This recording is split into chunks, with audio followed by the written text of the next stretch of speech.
नमस्कार। Astro science में आपका स्वागत है। आज हम जन्म कुंडली में जो योग बनता है शुक्र योग, इस विषय पर चर्चा करने वाले हैं। तो आप ये वीडियो पूरा ध्यान से देखिए, तभी आपको समझ में आ जाएगा और अंत तक देखिए। शुक्र पृथ्वी का सबसे निकटतम ग्रह है। आप शुक्र को अक्सर सूर्यास्त के बाद या सूर्योदय के पहले कुछ घंटों के भीतर देख सकते हैं। यह आकाश में सबसे चमकीले तारे के रूप में दिखाई देता है। शुक्र कलात्मक ग्रह है और ये संगीत, ललित कला, कविता, भौतिकवादी, आनंद, कपड़े, सौंदर्य प्रसाधन, आपके आभूषण, आपके वाहन से जुड़ा हुआ है। बुध के साथ शुक्र मनोरंजन क्षेत्र में सफलता देगा, जबकि शनि के साथ शुक्र कपड़ा और वास्तुकला क्षेत्रों में सफलता देगा। यदि आप आपकी जन्म कुंडली व्यक्तिगत परामर्श चाहते हैं तो स्क्रीन के ऊपर जो आपका व्हाट्सएप नंबर दिखाई दे रहा है उस नंबर पे आप संपर्क कर सकते हैं। हम आपको रिप्लाई तुरंत देंगे। तो अब हम देखेंगे शुक्र योग बनने वाले, मतलब शुक्र से जो बनने वाला योग है। तो अब हम देखेंगे शुक्र से बनने वाला योग। यदि किसी जातक की कुंडली में शुक्र, चंद्रमा और बृहस्पति केंद्र में, पहले घर में, चौथे घर में, सप्तम यानी 7वें घर में और 10वें घर में हो तो जातक जीवन भर सुख सुविधा वाला होता है। जी हाँ, उसको जीवन में सभी भौतिक सुख प्राप्त होते हैं। यदि किसी की कुंडली में लग्न में सूर्य, चंद्रमा हो और 12वें भाव में शुक्र हो तो जातक धनवान बनता है। यदि किसी कुंडली में लग्न में सूर्य, चंद्रमा हो और 12वें भाव में शुक्र हो तो जातक धनवान बनता है। यदि कुंडली में लग्न से 12वें घर में शुक्र हो तो जातक राजयोग का सुख भोगता है।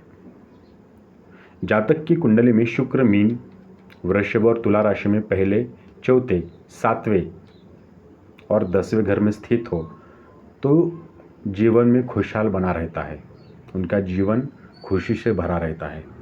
यदि किसी कुंडली में शुक्र धनु या मीन राशि में हो और बृहस्पति की दृष्टि उस पर पड़ रही हो तो जातक का वैवाहिक जीवन बहुत ही सुखी रहता है।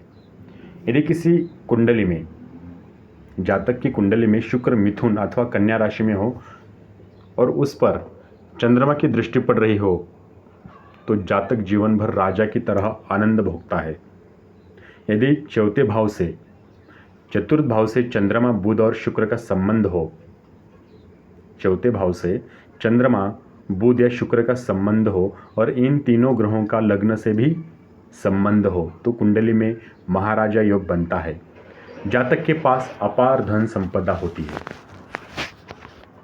अब हम देखेंगे लक्ष्मी योग। लक्ष्मी योग ये तब बनता है जब नवम भाव का स्वामी बलवान अवस्था में त्रिक भाव में हो या फिर लग्न का स्वामी बलवान हो।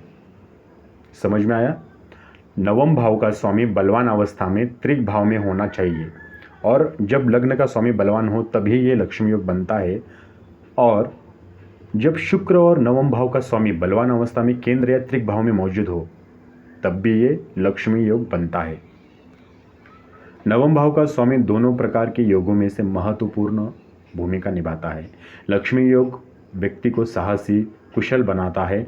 ऐसे व्यक्ति के पास उच्च सिद्धांत होते हैं, एक अच्छे नेता बन सकते हैं। इस योग के प्रभाव के कारण आप हमेशा दान और धार्मिक कार्यों में शामिल रहेंगे। आप अपने दोस्तों और परिवार के सदस्यों के प्रति भी सुरक्षात्मक रहेंगे। लक्ष्मी योग की मौजूदगी आपको बीमारियों से दूर रखती है और आपको प्रसिद्धि भी बना देती है। आपको एक अच्छा जीवन साथी भी मिलेगा जो आपको जिंदगी भर आपका साथ देगा। अब हम देखेंगे सरस्वती योग। सरस्वती योग का संबंध सीधा शिक्षा से होता है। माता सरस्वती को शिक्षा की देवी मानी जाती है, अतः इस योग वाले व्यक्ति को हमेशा माता सरस्वती का आशीर्वाद प्राप्त होता है। तो ये सरस्वती योग कैसे बनता है? जब शुक्र, बुध और बृहस्पति प्रथम, चतुर्थ, सप्तम या दशम भाव में या त्रिक भाव में द्वितीय भाव में बैठकर संबंध बना रहे हो तो कुंडली में सरस्वती योग बनता है। ये योग व्यक्ति की बुद्धिमत्ता को बढ़ाता है और व्यक्ति उच्च शिक्षित होता है। सरस्वती योग वाले जातक निश्चय ही धनवान और खुशहाल होते हैं और वैवाहिक जीवन भी सुखमय होता है। कुंडली में सरस्वती योग वाले व्यक्ति नाम प्रसिद्धि पाने के लिए किस्मत वाले होते हैं। अगर वो दिलचस्पी होती है तो वे संगीतकार और रचनात्मक कलाकार हो सकते हैं। उन्हें निश्चित रूप से कविताएं, गद्य और नाटक की रचना करने वालों का कौशल प्राप्त होता है। ऐसे जातक की गणित अच्छी होती है। सरस्वती योग वाले जातक के पास एक सुंदर और मधुर आवाज़ और लिखावट होती है। अब हम देखेंगे श्रीनाथ योग। श्रीनाथ योग क्या है?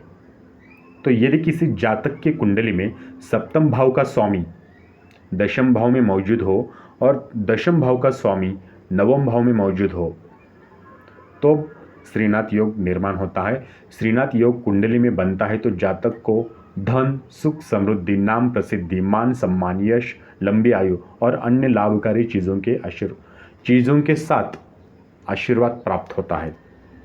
इस योग में जन्म लेने वाला जातक मतलब व्यक्ति पर इस योग में जो जन्म लेते हैं वो व्यक्ति पर उन पर भगवान विष्णु की कृपा सदैव बनी रहती है, आशीर्वाद रहता है भगवान विष्णु का सदैव। तो ये था शुक्र योग, सरस्वती योग और लक्ष्मी योग, श्रीनाथ योग।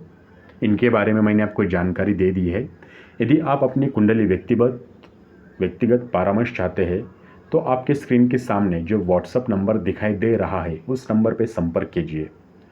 वीडियो समझ में नहीं आया तो आप दोबारा देखिए, हो सके तो शेयर कीजिए। वीडियो देखने के लिए धन्यवाद। आपका दिन शुभ हो।